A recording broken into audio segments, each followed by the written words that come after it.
Haas had good luck, right, in terms for Hulkenberg, right? Yeah. If not for that reinstating back the order, we could have seen Hulkenberg on the podium because Sainz would have they would have not reinstated the order and they would have still given, let's say, like a Sainz a penalty, right? Man, Hulkenberg on Hulkenberg would have given the podium. podium. A guy who has 0 podiums. God. And somewhere that's why I think Haas kind of is protesting, right? That whole thing of why actually they did. But yeah, I mean, it's good to be lucky, right? But I think luck can only take you so far. Yeah. But somewhere the other teams are kind of pushing, and that's why I think we have kind of maxed out from a fan perspective.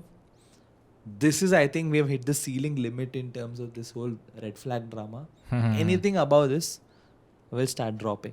Yeah.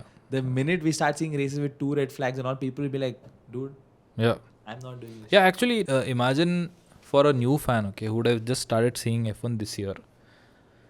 They'll be like, what is happening? And, what are these decisions by FIA? And somewhere they'll start comparing it to the other sports that they watch. Or they're like, what is this, like, random, like one race in the end. A lot of them compared this to NASCAR. So NASCAR is like that.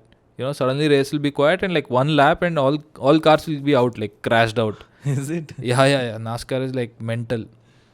So it was like that only. I mean, towards the end, like one lap to go get food in the end, others stay hungry types. Everyone will fight like mad.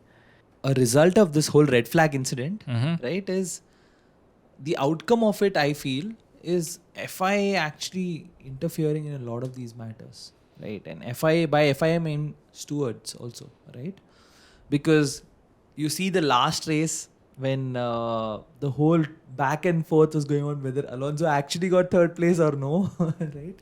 And again you see here that these guys have actually kind of come and then we've landed up with these 3 red flags, right? That's a different story that Masi was there on this Australian weekend. Apparently he was seen somewhere on the track. But that doesn't mean that these guys have to put on a show. And I think in one single sentence, what's happening is that it's becoming more of an entertainment, and that's what should not happen, right? We don't want it to become from a UFC to WWE, right? In short, it should not head there, right? And a lot of statements are coming through, right? And if you appreciate it or not, if you agree with it or not, right? For example, the F1, the head, Dominic Ali, him saying that we don't require 3, right? We don't require 3 free practices, right? He said, I think you can just do away with that because it's more for engineers, right?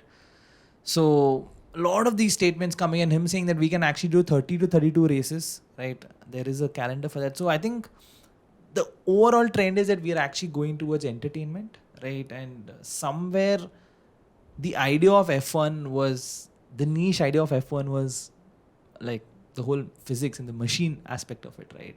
You wanted the automotive sector to go forward, right? Innovation, creativity, all of that has been stifled now, right? Everything is becoming like factory made, like all you have to follow this X amount of like this design, that design, like there's structure everywhere. I think we did a reel when we talked about crazy different cars, right? And probably we'll link it somewhere but that's such a crazy thing, right? People are so creative. They're getting to do whatever they want.